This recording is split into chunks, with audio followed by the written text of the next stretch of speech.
1er décembre 2022, en ces derniers jours de l'année en cours, j'implore le maître du monde visible et de l'univers invisible à nous accorder nos désirs les plus sincères et bénisse nos mains pour des travaux plus productifs et très fructueux.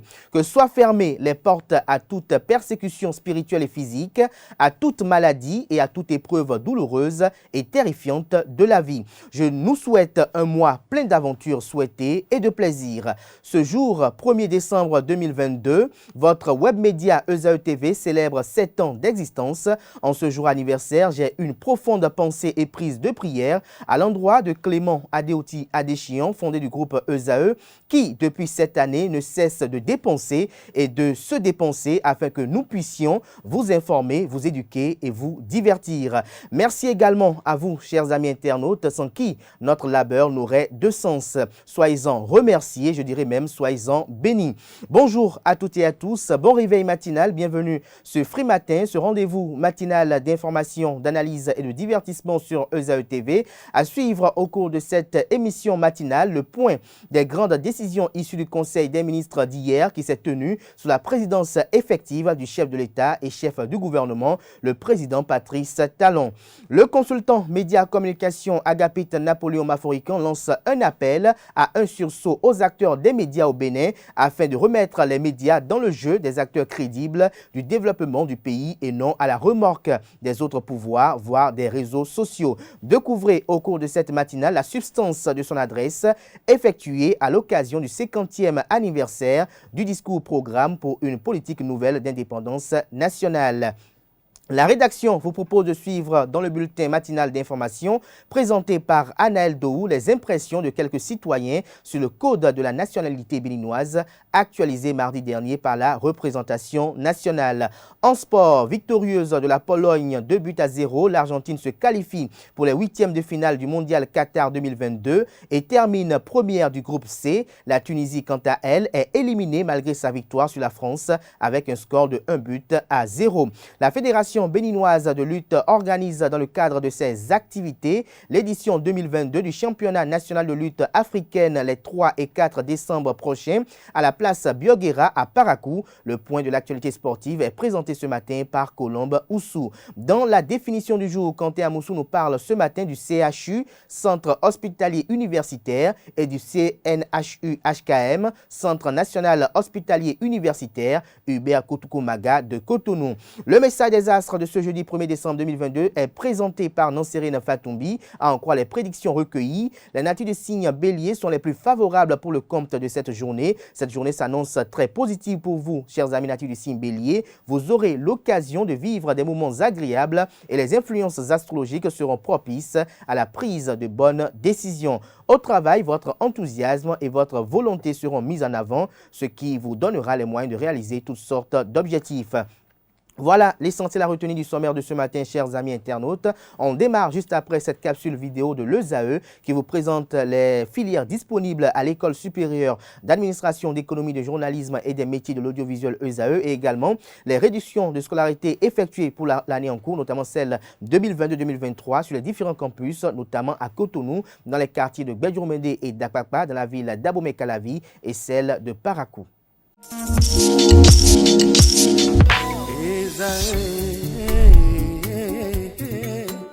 Bonne nouvelle pour la rentrée académique 2022-2023. L'École supérieure d'administration, d'économie, de journalisme et des métiers de l'audiovisuel ESAE vous ouvre les portes de ses différents sites. À Gbedjourmende, à Abomey-Calavi, à Akpakpa et même à Parakou, l'université ESAE vous offre des bons d'études et des demi-bourses dans toutes ses filières en licence 1, 2 et 3. Et pour les 100 premières inscriptions en master 1 et 2, bénéficiez des demi-bourses. Nouveau bachelier, vous avez au moins la mention assez bien. Inscrivez-vous vite à ESAE et bénéficiez d'un bon de 50 000 francs CFA. Étudiants, étudiantes et nouveaux bacheliers, payez 200 000 francs CFA en sciences de gestion administration, sciences économiques, sciences juridiques et en administration des affaires en licence 1, 2 et 3 et 500 000 francs CFA en master 1 et 2, 250 000 francs CFA en administration générale, administration des finances, journalisme et métiers de l'audiovisuel en licence 1, 2 et 3 et 600 000 francs CFA en master 1 et 2. Alors, inscrivez-vous vite et profitez des offres exceptionnelles mais également d'un enseignement de qualité à l'Université d'excellence ESAE. Infoline 90 93 65 21 ou le 98 98 14 00. ESAE, l'excellence à un nom.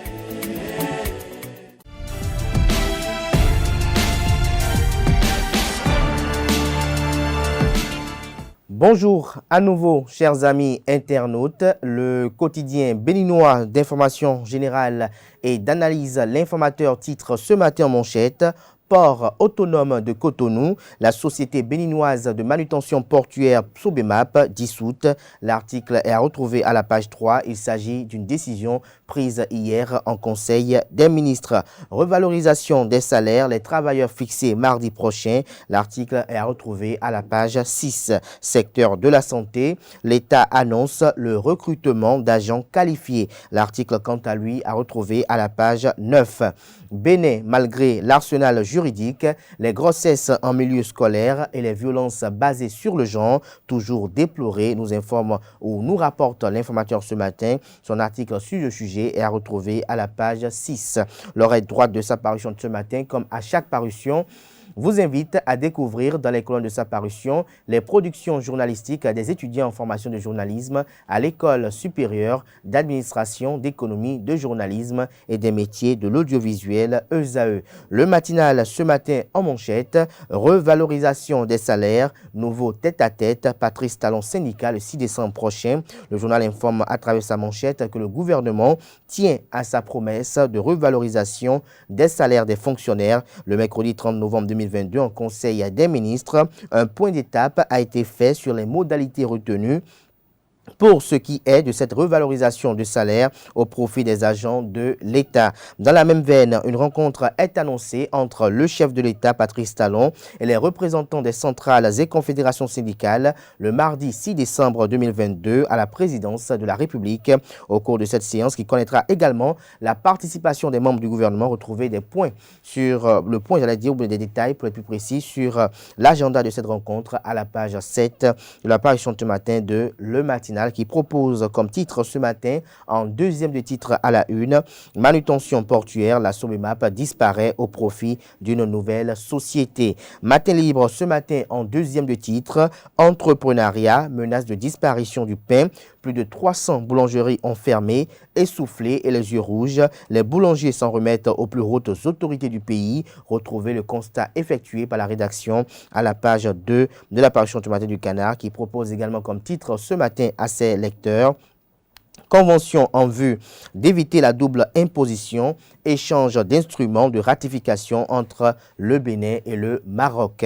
Le matin, ce matin, en deuxième de titre, en prélude aux élections législatives de janvier 2023, les comités de campagne de la Force Cori pour un Bénin émergent FCBE, installés dans la 24e circonscription électorale, Paul Humpé en mode mobilisation, nous informe le journal. Monument public au Bénin, bientôt de nouvelles statues de Tofa Ier et de Toussaint Louverture. Des détails sur cette initiative du gouvernement dans les colonnes de la page ce matin du journal Le Matin, qui nous informe qu'à Karimama, il y a eu une nouvelle attaque d'une position de l'armée béninoise à Kangara. Le journal Le Béninois libéré s'interroge ce matin en manchette: 2 milliards pour fêter l'anniversaire de l'institution. Que se passe-t-il à la Banque ouest-africaine de développement BOAD? S'interroge le confrère. Retrouvez les motivations de cette interrogation à la page 5 de la parution ce matin du journal.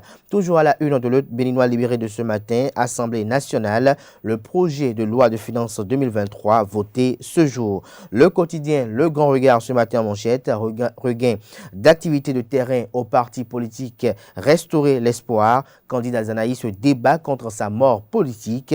À quoi ces paroles sans participer, à quoi bon ces paroles sans participer aux élections, s'interroge le confrère. Toujours à la une du quotidien, le grand regard de ce matin, Alimatou Badarou en tête de liste du bloc républicain de la 15e circonscription électorale, la consécration de l'excellence et de la combativité féminine. Nous passons à présent au journal Gaskiani Info qui titre ce matin en manchette: 25e CAN de handball dame à Raymond Mansourou, président de la CAHB.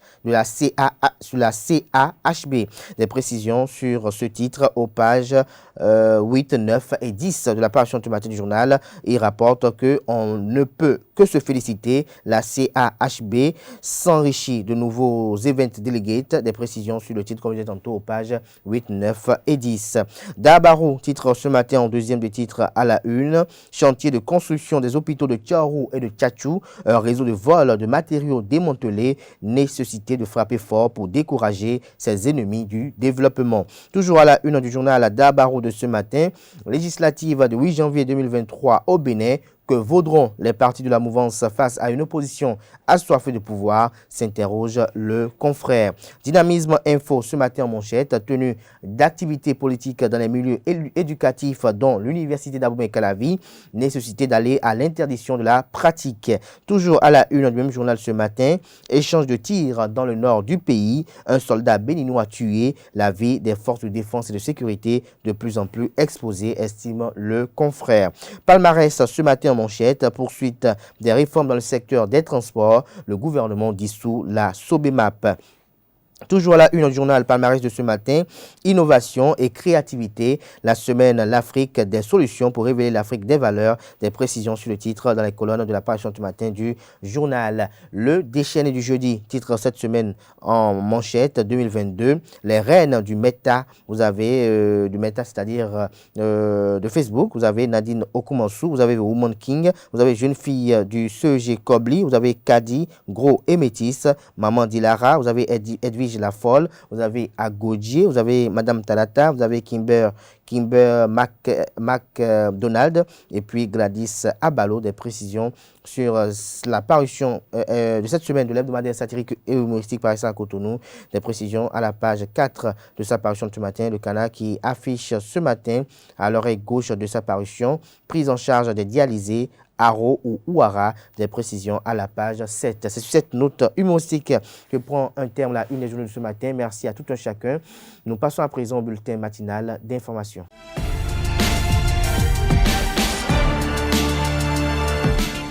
Mesdames et messieurs, bonjour et bienvenue dans le bulletin matinal d'information. La session hebdomadaire du Conseil des ministres s'est tenue hier mercredi 30 novembre 2022 sous la présidence effective du chef de l'État, chef de gouvernement et président de la République, Patrice Talon. Au cours de ce rendez-vous hebdomadaire, plusieurs sujets ont été abordés et d'importantes décisions ont été prises. Au titre des mesures normatives, on note la création d'une nouvelle société de manutention au port autonome de Cotonou, l'autorisation d'ouverture d'import-export de diamants et autres substances précieuses et semi-précieuses par les sociétés SPECA-SARL, l'augmentation du capital social de la société béninoise pour l'approvisionnement en produits de santé SOBAP SA, et modification de ses statuts. Dans le registre des communications, le Conseil a décidé du recrutement de 30 internes des hôpitaux en médecine au titre de l'année 2022 et de 13 internes des hôpitaux ayant achevé leur formation en 2017 et de la contractualisation pour la mission de conception et de supervision des travaux de construction des usines de granit et de marbre au Bénin. Je vous invite à suivre le porte-parole du gouvernement, Wilfrid Léandre Ombédi, pour plus de précisions. Au chapitre des mesures normatives, création d'une nouvelle société de manutention au port de Cotonou. La modernisation en cours du port de Cotonou conduit à la réorganisation des activités portuaires autour de 3 principaux terminaux, à savoir un terminal polyvalent, un terminal à conteneurs et un terminal vraquier en construction. Un tel contexte appelle davantage de professionnalisme et de spécialisation des acteurs, puis nécessite la mobilisation d'importants moyens financiers par les manutentionnaires. C'est pourquoi le gouvernement a fait l'option de créer une nouvelle société de manutention pour la gestion du terminal polyvalent et du terminal vraquier. Celle-ci sera d'économie mixte avec son capital porté par l'État et un partenaire stratégique de référence internationale. Ce choix présente le double avantage de faire profiter au port de l'expertise du partenaire stratégique, de son réseau d'armement qui induira l'accroissement du trafic portuaire et de sa capacité à mobiliser les financements nécessaires à l'acquisition d'équipements modernes de manutention. Cette nouvelle société prendra donc le relais de la Société béninoise des manutentions portuaires Sobemap, dont le faible niveau de compétitivité s'explique notamment par son statut d'entreprise publique qui ne facilite pas la flexibilité et l'adaptation aux exigences du commerce maritime international. En cause aussi, sa trop faible capacité d'investissement qui ne lui permet pas d'adapter ses équipements aux besoins de l'industrie maritime en perpétuelle mutation, ainsi que la structure de ses charges d'exploitation. Par ailleurs, il est à rappeler que le Conseil des ministres du 14 septembre 2022 a acté la création du bureau d'embauche unique dont l'opérationnalisation prochaine permettra d'assurer une meilleure gestion des dockers en leur offrant de meilleures conditions de travail et de vie. Pour toutes ces raisons, il convient donc de procéder à la dissolution de la Sobemap, de nommer son liquidateur et d'engager le processus de création de la nouvelle société mixte de manutention. Ont été également adoptés au titre des mesures normatives les décrets portant autorisation d'ouverture, d'import-export de diamants et autres substances précieuses et semi-précieuses par la société SPECASARL, augmentation du capital social de la Société béninoise pour l'approvisionnement en produits de santé et modification de ses statuts. Au chapitre des communications, en point 1, recrutement de 30 internes des hôpitaux en médecine au titre de l'année 2022 et de 13 internes des hôpitaux ayant achevé leur formation en 2017. La première promotion d'internes a été recrutée en 2012 et, au regard des besoins à satisfaire au niveau des formations sanitaires, il urge de procéder à un nouveau recrutement pour une meilleure prise en charge sanitaire des populations. C'est à cet effet que le Conseil a autorisé, pour le compte de l'année 2022, le recrutement de 30 internes des hôpitaux avec un statut d'élève praticien spécialiste. Par ailleurs, les 14 internes recrutés en 2012 ont achevé leur formation en 2017. Mais les dispositions n'avaient pas été prises pour leur intégration dans la fonction publique, au point où certains se sont orientés vers des opportunités d'emploi qui s'offraient à eux. Cette situation a entraîné une forte démotivation des intéressés et constitue un facteur qui réduit l'engouement des candidats potentiels au concours d'internat si rien n'est fait pour y remédier. Actuellement, il se trouve que la faculté de médecine de Parakou et celle des sciences de la santé de Cotonou ont un grand besoin des profils d'internes de la promotion 2017. Le Conseil a donc décidé du recrutement comme assistant, à titre exceptionnel et dérogatoire, de 13 internes des hôpitaux de cette promotion. En point 2, contractualisation pour la mission de conception et de supervision des travaux de construction des usines de granit et de marbre au Bénin. Dans le souci de promouvoir la transformation et la valorisation de nos ressources naturelles, le gouvernement a prévu la construction d'une usine de production de pierres ornementales et de carreaux de céramique pour satisfaire les besoins en matériaux de construction.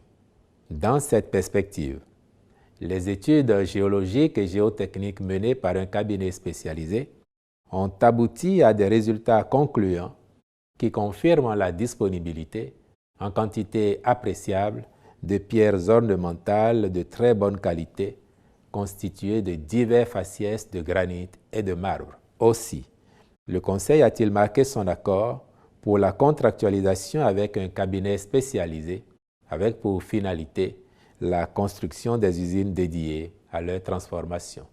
La contractualisation pour la conduite de la mission de conception, construction, livraison et assemblage des statues TOFA 1er à Porto Novo et Toussaint Louverture à Alada, de la contractualisation pour la réalisation des travaux de réhabilitation des routes Ndali-Niki-Tikandu, le compte rendu des sanctions administratives infligées aux agents de la CIRAT SA impliqués dans des irrégularités, le point d'étape sur les modalités de revalorisation des salaires des agents de l'État sont également des sujets qui étaient au cœur du Conseil des ministres de cette semaine. Suivons à nouveau le porte-parole du gouvernement, Wilfried Léandre Rongbédi.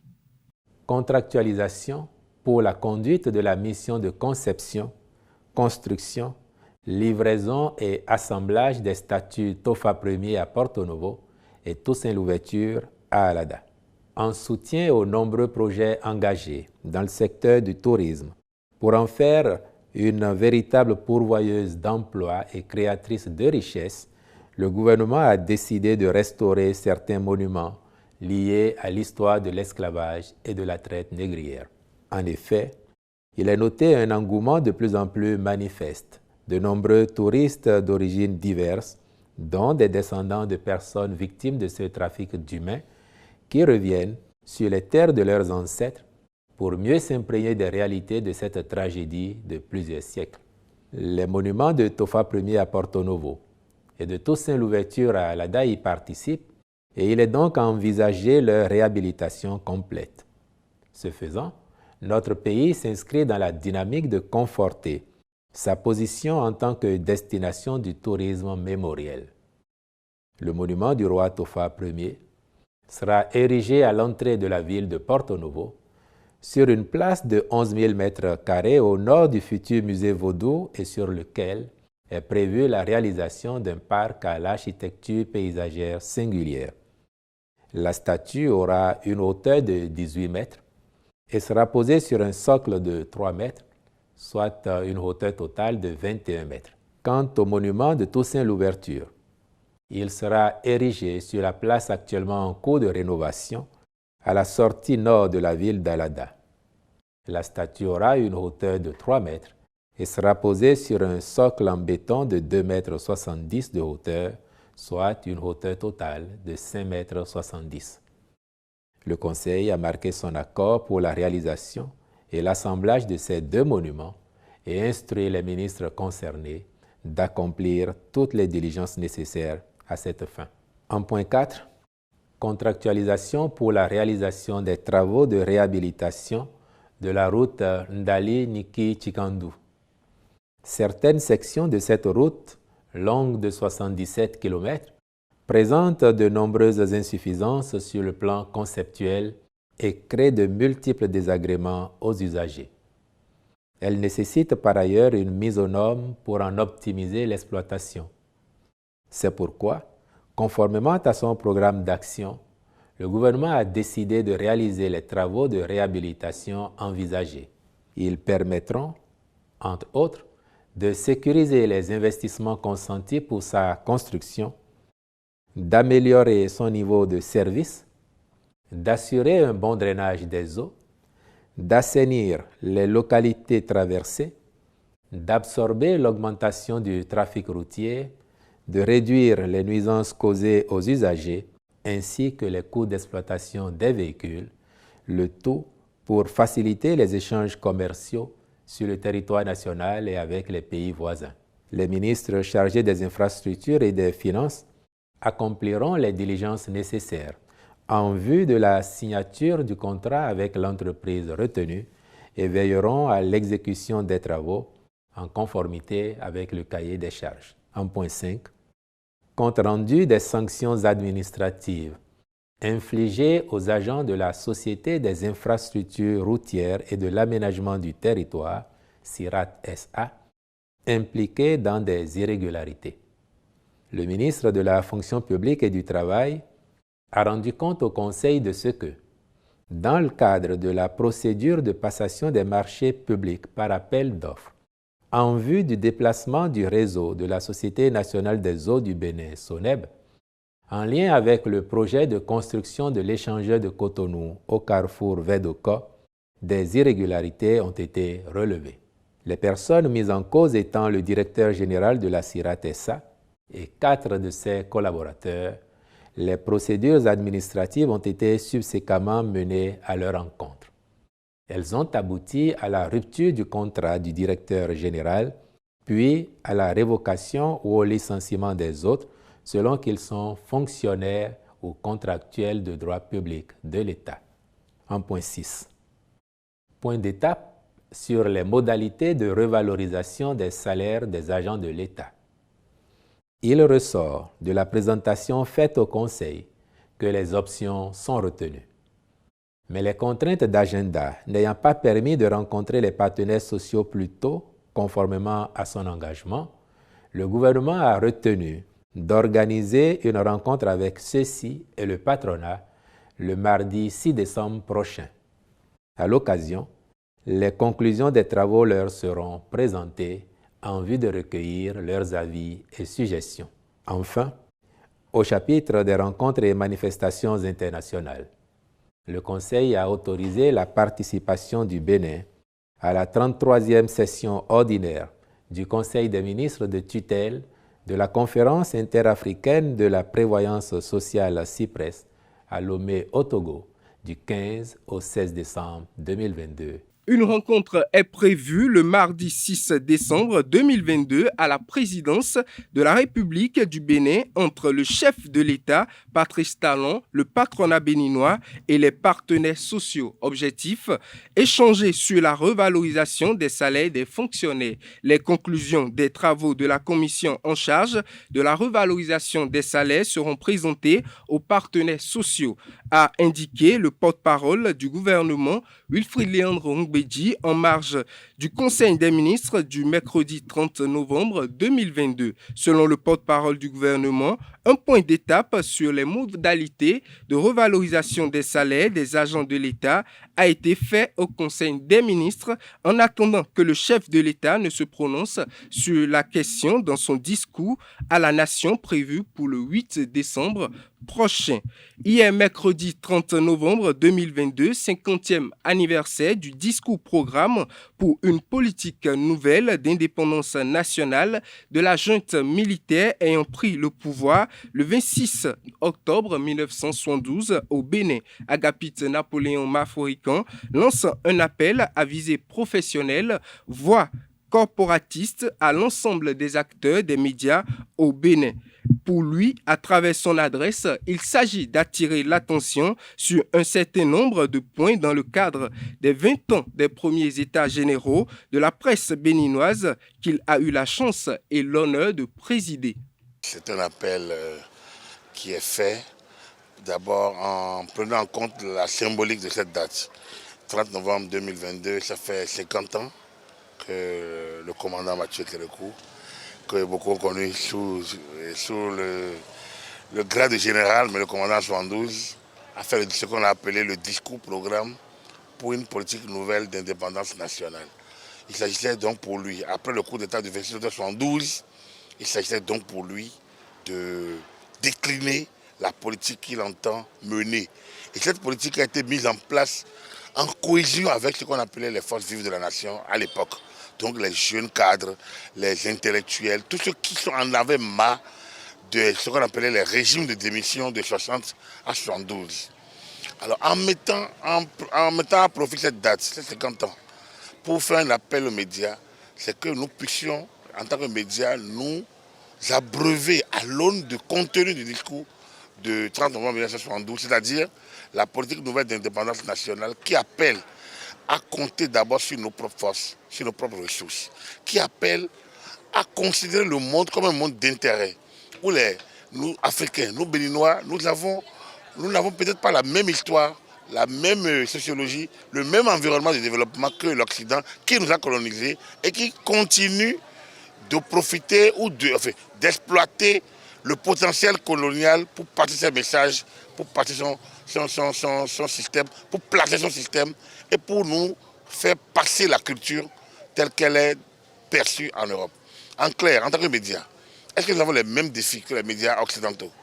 Aujourd'hui, après 2016, nous sommes allés à la conférence nationale en 1990. On a dit qu'on a vaincu la fatalité, mais on a compris que le pays a encore drainé plein de problèmes. Depuis 2016, on expérimente une politique. Mais les médias me semblent totalement exclus, s'exclure à eux-mêmes. Ils n'impactent absolument rien et nous restons dans des postures de consommation des discours extérieurs, c'est-à-dire des discours des politiques et des formats qu'on nous a ingurgités au regard donc, de l'environnement occidental. En tant que Béninois, est-ce que le défi d'aujourd'hui n'est pas de regarder un peu de près l'environnement dans lequel nous vivons? Donc, l'appel d'aujourd'hui, c'est que nous prenions conscience que ce qui se passe au Bénin depuis 2016 est un processus qui avance et dans lequel nous ne devons pas nous exclure. Et qu'à l'horizon 2060, au centenaire de notre indépendance, les médias doivent être présents pour raconter l'histoire des 100 ans. Et dans l'histoire des 100 ans, on ne peut pas oublier celle qui a commencé depuis 2016 sous la présidence du président Talon. Alors, quelle place nous prenons dans ce changement, dans ce processus? Quelle place nous prenons dans le processus de numérisation? Aujourd'hui, le monde est numérique. Les médias numériques, les médias en ligne. Quelle place nous prenons là-dessus? Quelle est l'offre aujourd'hui de messages, de contenu médiatique que nous donnons aux populations? Comment nous appréhendons le numérique? Quel est l'environnement de l'entreprise de presse aujourd'hui? Dans quelles conditions nous travaillons, nous formons nos journalistes? Comment ils travaillent? Quelles garanties ils ont en se maintenant journalistes? Ils vont quand même satisfaire leurs besoins immédiats, leurs besoins futurs et être au service du développement. Voilà autant de questions que je voulais que nous nous approprions et que les fêtières n'arrivent plus à appréhender du tout. Ce n'est pas le procès, c'est plutôt que nous nous réunissions et pour que nous puissions réfléchir ensemble sur l'avenir, surtout que cette année, c'est les 20 ans des États généraux, les premiers États généraux qui ont eu lieu du 18 au 23 novembre 2002. Voilà globalement un peu, c'est un appel un peu au réveil, à un sursaut médiatique dans ce Bénin révélé que je fais à nous tous, professionnels des médias à divers niveaux. J'avais promis, lors du lancement de l'Afrique Perspective 100, la Fondation de l'Afrique Nouvelle fait un discours le 23 novembre qui était la date de clôture des premiers états généraux de la presse. Le discours aura lieu. L'appel du 30 novembre n'est que le point de départ. Je pense que les propositions vont être déclinées. Je demande simplement un sursaut, un réveil, un sursaut dans ce Bénin qui avance. Les médias ne peuvent pas rester en marche. Les médias ne peuvent pas laisser la place aux réseaux sociaux. Eux ne sont pas les médias. Les médias ont un rôle particulier. Et comme on le dit souvent, nous avons 3 fonctions: informer, éduquer et distraire. Et dans ce lot, il y a du travail à faire que les réseaux sociaux ne peuvent jamais faire et ne feront jamais. Au Bénin, on appelle 3 glorieuses l'ensemble des événements qui se sont produits à la date du 30 novembre pendant la période révolutionnaire. Aujourd'hui, 1er décembre, au lendemain du 30 novembre 2022, la rédaction des AETV vous propose de suivre les faits qui ont marqué les dates du 30 novembre 1972, du 30 novembre 1974 et du 30 novembre 1975. Une réalisation de Quentin Amonsou. Le Bénin, sous la période révolutionnaire, a été marqué par 3 grands événements enregistrés un 30 novembre. Il s'agit du 30 novembre 1972, du 30 novembre 1974 et du 30 novembre 1975. Ces 3 dates forment dans l'histoire politique de la période révolutionnaire du pays ce qui est communément désigné sous la dénomination de 3 glorieuses. En effet, le 26 octobre 1972, un coup d'État militaire est intervenu et a mis fin au régime civil. Dans leur volonté de redresser le pays, les militaires maîtres des lieux ont mis sur pied 2 commissions chargées de lui proposer dans les meilleurs délais un programme politique et économique, financier, social et culturel. Le travail fait, le fruit de la réflexion a été solennellement présenté jeudi 30 novembre par le chef de l'État, le chef bataillon Mathieu Kérékou, au palais de la République devant une salle comble et dans une déclaration radio-diffusée en direct, le nouveau chef de l'État présente à la nation le programme qu'entendent désormais suivre les promoteurs de la révolution du 26 octobre 1972. Ainsi naquit le discours-programme de politique nouvelle et d'indépendance nationale. Le nouvel homme fort qu'on connaissait pour ses longs discours avait d'une voix imposante demandé à ses concitoyens de compter d'abord sur nos propres forces, sur nos propres ressources, sur l'initiative créatrice des larges masses dans notre lutte pour nous libérer de la dénomination étrangère et pour développer notre économie et pour donner à notre peuple la dignité et la personnalité d'un peuple libre. C'était en tout cas un message qui présentait trois grands axes. D'abord la réorganisation de toute la structure économique, culturelle et sociale du pays dans le sens d'une libération de la dénomination étrangère, d'une éradication de la corruption, de la constitution et du népotisme et d'une plus grande efficacité, plus l'affermissement de l'autorité de l'État et enfin le développement des relations extérieures du pays avec le reste du monde sans discrimination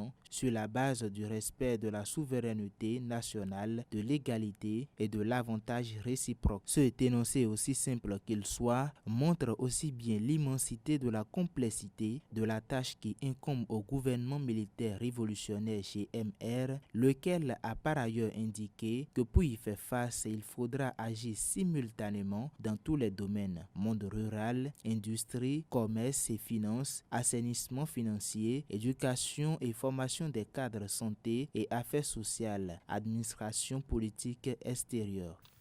Les députés de la 8e législature ont voté le mardi 29 novembre la loi numéro 2022-32 du 29 novembre 2022 portant code de la nationalité béninoise. Lors de la séance plénière présidée par Louis Vlavonou, président de l'Assemblée nationale, en présence du ministre de la Justice, Séverin Quenom, le code de la nationalité béninoise a été actualisé. Entre autres aspects, le code stipule que toute personne qui contracte un mariage avec un Béninois ou une Béninoise acquiert également la nationalité béninoise. Toutefois, le lien du mariage ne produit d'effet qu'au terme d'un délai de 2 ans à compter de la célébration du mariage. Dans l'élément à suivre, nous vous proposons de suivre le commentaire de quelques citoyens béninois à ce sujet. Ils sont au micro de Francis Farami. La vie, elle est mitigée, c'est vrai. Mais je pense qu'en l'occurrence, cela est de bon ton. Que quelqu'un qui vient dans un pays puisse bénéficier de cette nationalité. Mais la seule chose à laquelle nous devons réfléchir, c'est quelles sont les conditions qui sont mises en place avant que la personne puisse accéder à cette nationalité-là, puisse bénéficier de cette nationalité. Si les conditions sont bonnes, on ne peut pas se lever là où je suis dans ma position, dire que c'est mauvais ou bien c'est bon. Mais toutefois, quand nos frères vont à l'étranger, vont à l'extérieur, ils profitent de cette nationalité pour se faire en réalité, pour se construire là-bas. On peut marier les Béninoises pour trouver les nationalités des Béninoises. Donc, on les voit apprécier les dessous, mais seulement que ils dorment, ils n'ont bleu. Ils dorment, ils n'ont bleu. C'est des bonnes décisions qu'ils ont prises. Ce sont des intellectuels qui sont assis là. Il y a des juristes qui sont à l'Assemblée.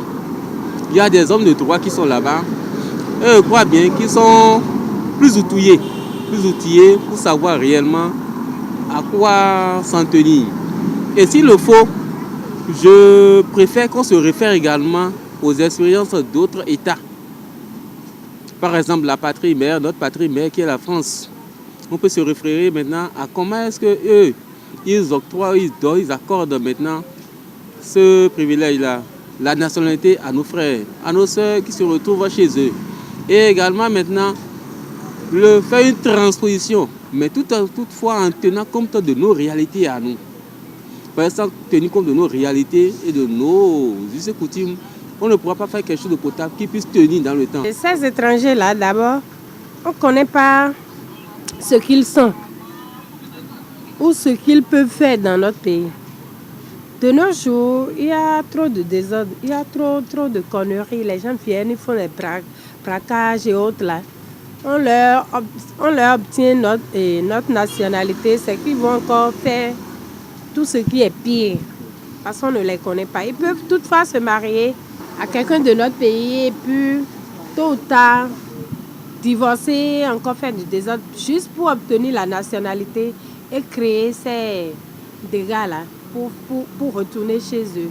Comment on va pouvoir les attraper? Comment on va pouvoir les localiser? On ne sait pas. Donc, je ne suis pas trop d'avis qu'on vote cette loi parce que dans les autres pays à l'étranger, par exemple, prenons la France, pour obtenir la nationalité française, c'est tellement difficile. Ce n'est pas facile à donner la nationalité comme ça à les sérieux. Ils n'aiment pas donner leur nationalité comme ça. C'est très difficile.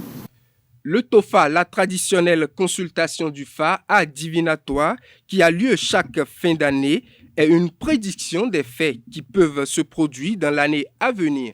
Ainsi, le prêtre de Fa, le professeur David Kofi Aza, anime cette consultation. Mais depuis peu, les initiations pour le TOFA se sont multipliées. Le professeur explique ce fait et donne quelques explications pendant l'émission matinale, l'invité du 30 novembre 2022. Suivez plutôt.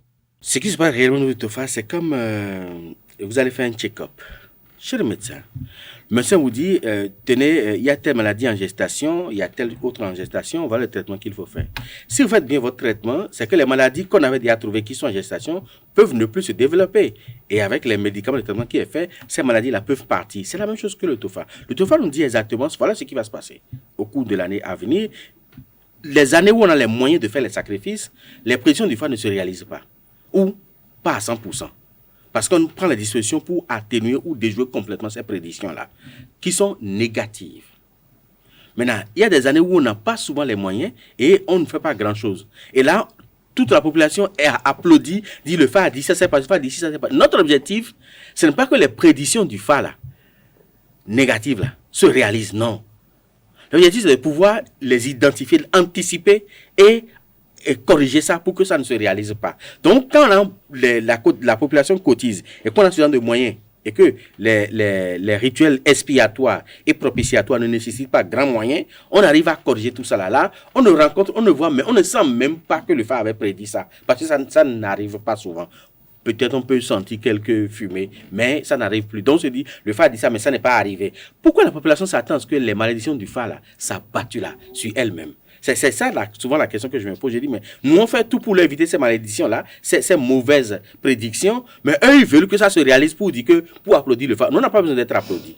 On a besoin de servir le peuple. Alors, l'autre interrogation qui subsiste dans les esprits, c'est de savoir, est-ce qu'il y a de l'unicité? Est-ce que tous les Bokono sont d'accord sur le Béné Tofa là? Parce qu'on entend parfois qu'à tel endroit, d'autres font le Tofa, à tel autre endroit, d'autres font le Tofa.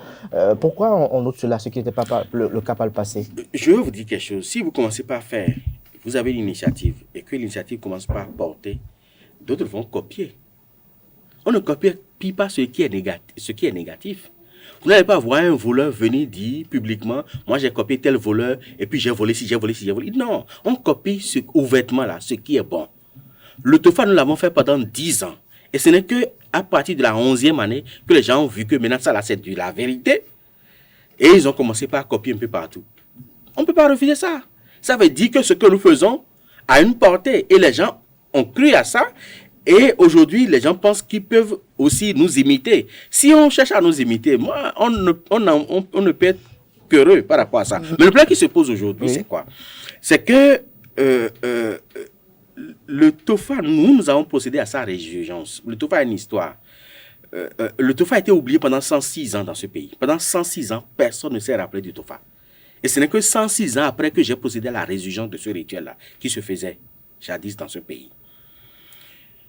Mais quand 106 ans après, quelqu'un fait renaître quelque chose que même dans l'esprit des gens, on a déjà oublié, et que vous voulez imiter, il faut avoir l'honnêteté de reconnaître que ce truc-là, c'est telle personne qui a démarré.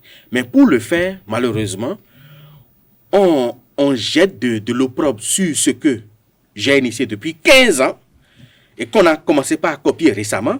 On jette de discrédit sur ça pour dire que ça là, ce n'est pas bon. C'est ce que moi je fais aujourd'hui là, qui est bon. Mais tu étais où avant? Mais justement, pourquoi au niveau des prédictions, on a telle prédiction de tel côté, Oui, de l'autre côté tel autre, de l'autre côté tel autre. Alors que le normal. FA est censé être quand même... Non, c'est normal, parce que nous, on a fait une consultation, on a eu des signes du FA qu'on a interprétés.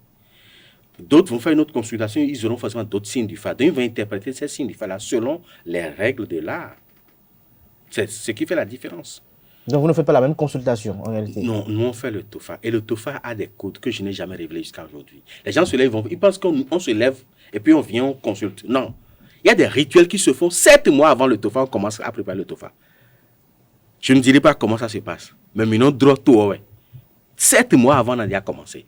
Les gens pensent qu'un matin, on se retrouve et puis on jette le chapelet. C'est pas comme ça. On n'aura pas l'intégrité de l'énergie du pays. Mais eux, ils se lèvent le matin parce que c'est ce qu'ils sont. Ceux-là qui le font aujourd'hui, c'est les gens qui ont participé au TOFA et qui ont vu comment nous on fait. Je pense que c'est ce qu'on vient présenter le jour là. Qui est le TOFA même là? Le TOFA même est organisé 7 mois avant la consultation même. Mais comme ils ne veulent pas avoir l'humilité de venir demander, on ne leur a pas expliqué et on ne va pas leur expliquer. Pour finir cette édition, l'attaque des groupes armés contre une position militaire à Kangara, commune de Karimama, hier mercredi 30 novembre, a fait un mort dans le rang des soldats béninois. Lors de l'attaque, les assaillants se sont heurtés à une riposte des forces armées béninoises. Les forces armées béninoises organisent le ratissage de la zone après l'attaque.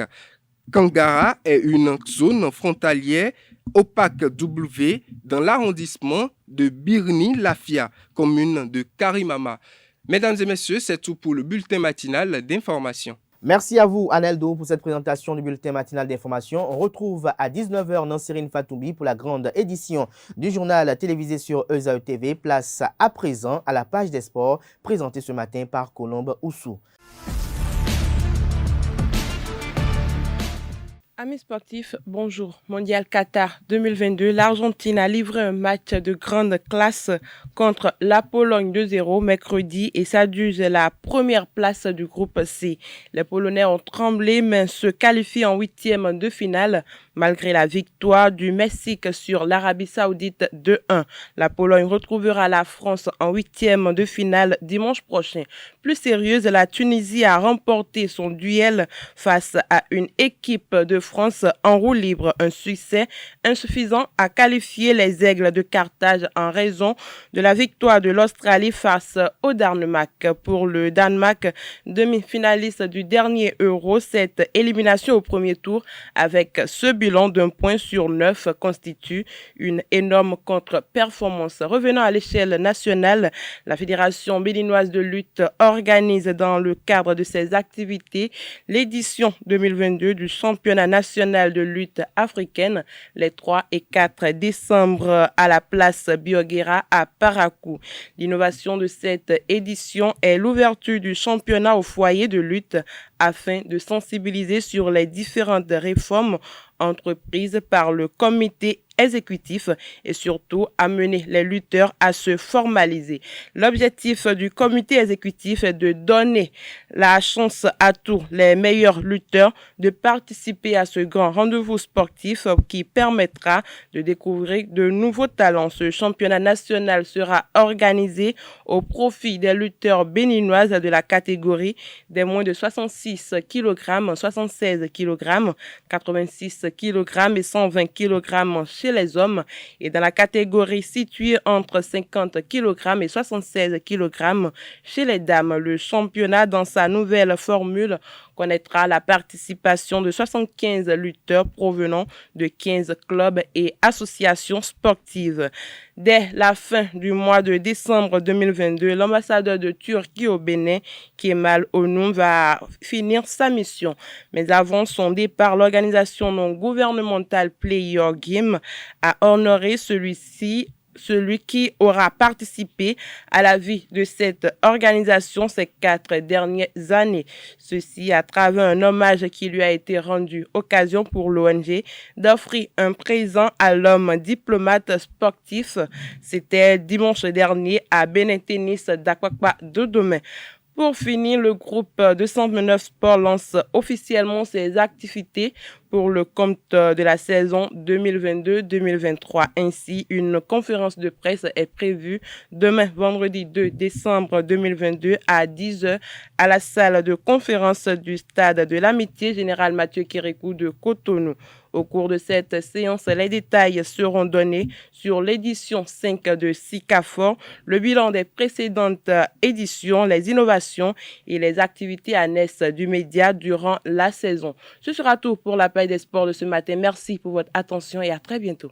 Merci à vous, Colombe, pour cette présentation des sports. Chers amis internautes, nous installons à présent Quentin Amoussou qui présente la définition du jour qui porte ce jour exceptionnellement sur deux sigles, CHU et CNHU.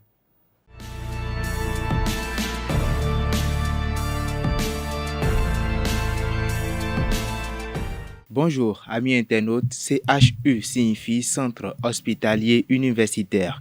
C'est un hôpital lié à une université. Cet hôpital est soit un service de l'université, soit une entité distincte liée à cette dernière par une convention.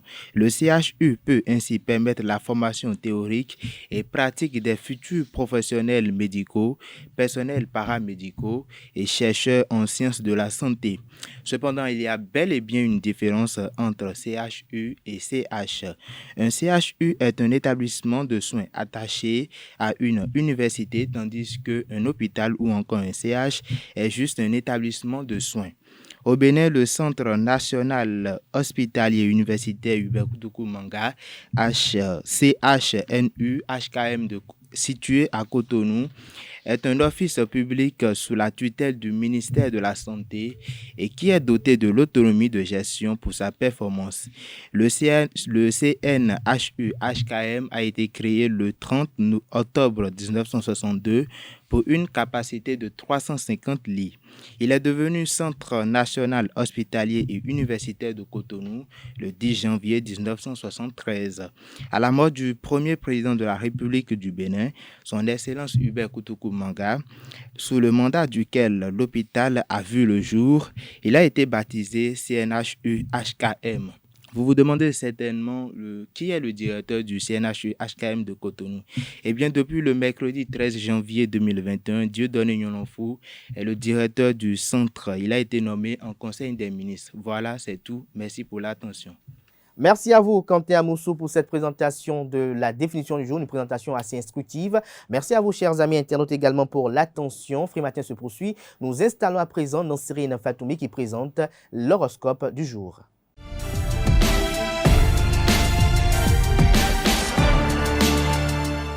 Bonjour chers internautes, bienvenue dans votre rubrique horoscope pour la journée de ce 1er décembre. Les astres prédisent de belles perspectives pour la plupart des signes. Bélier, cette journée s'annonce très positive pour vous. Vous aurez l'occasion de vivre des moments agréables et les influences astrologiques seront propices à la prise de bonnes décisions. Au travail, votre enthousiasme et votre volonté seront mis en avant, ce qui vous donnera les moyens de réaliser toutes sortes d'objectifs. Amis Taureau, cette journée du 1er décembre sera riche en possibilités. Vous vous sentirez particulièrement inspiré et enthousiaste à l'idée de réaliser de nouvelles ambitions. Cette ambiance stimulante apportera un regain d'énergie qui vous aidera à effectuer de progrès significatifs. Gémeaux, votre horoscope du jour prédit une journée remplie d'opportunités pour vous. Vous serez plus motivé que jamais à prendre des initiatives et à vous investir dans de nouveaux projets. Vous aurez un grand besoin de liberté et de créativité et beaucoup d'idées novatrices qui jailliront dans votre esprit. Natif du signe Cancer, cette journée vous offrira une occasion unique pour vous concentrer sur des objectifs qui pourraient bénéficier grandement votre carrière, votre vie personnelle et professionnelle. Vous êtes invité à consacrer plus de temps à l'amélioration de vos compétences et capacités. Lion, votre horoscope du jour est très favorable à l'amour et aux relations. Vos actions seront récompensées et vous serez en mesure de profiter pleinement de cette période pour faire avancer votre vie amoureuse. Sur le plan professionnel, ayez confiance en votre intuition et abandonnez-vous aux possibilités qui s'offrent à vous. Chers Vierges, cette journée vous apportera de nombreux avantages et des opportunités uniques que vous devrez saisir. Les astres sont en votre faveur, alors profitez-en pour prendre des décisions importantes et obtenir des résultats satisfaisants. Balance à présent, votre enthousiasme et votre optimisme seront à leur apogée aujourd'hui, vous permettant ainsi d'atteindre des objectifs importants. Profitez de bienfaits de ce 1er décembre pour travailler sur vous-même en faisant preuve d'humilité et en acceptant les critiques constructives des autres. Amis Scorpions, aujourd'hui la planète Mars se trouve en harmonie avec Pluton. Il y aura des opportunités incroyables pour établir des relations solides et durables avec les autres. Vous devrez cependant être vigilant afin de ne pas tomber dans le piège de trop accorder à votre partenaire ou à quelqu'un que vous appréciez beaucoup. Sagittaire, vous commencerez la journée avec l'impression que vous êtes invincible et plus confiant que jamais. Vous bénéficierez d'une bonne dose d'énergie créatrice et de détermination pour vos objectifs, ce qui n'est pas négligeable car vos ambitions peuvent parfois s'avérer difficiles à atteindre. Chers amis Capricorne, la planète Saturne se trouve dans votre signe et influence fortement votre humeur. Les projets importants à long terme seront encouragés par cette configuration astrologique qui offrira des opportunités intéressantes à saisir. Néanmoins, ne soyez pas trop anxieux si certaines choses ne se passent pas comme prévu. Avant-dernier signe du zodiaque, amis Verseau, c'est le moment idéal pour accepter toutes les invitations sociales qui se présenteront à vous car elles fourniront un refuge bienvenu contre la pression quotidienne. Votre charme naturel sera plus fort que jamais et vous permettra de rétablir votre bonne volonté auprès de ceux qui comptent sur vous. Dernier signe du zodiaque Poisson, pour finir, au cours de cette journée, votre tranquillité intérieure et votre bon sens naturel vous mèneront à des choix judicieux tout au long de la journée. Vous devrez être conscient du fait que vos sentiments peuvent influencer fortement votre jugement aujourd'hui. Voilà, c'est tout pour le message des astres de ce jeudi matin. Merci à vous, Nancine Fatoumi, pour cette présentation du message des astres, chers amis internautes. Ainsi prend fin Free Matin ce matin. À tout un chacun, merci pour l'attention. On se retrouve demain pour le dernier numéro d'émission de la semaine. Portez-vous bien. Jusque-là, bonne suite de programme sur ESAE TV.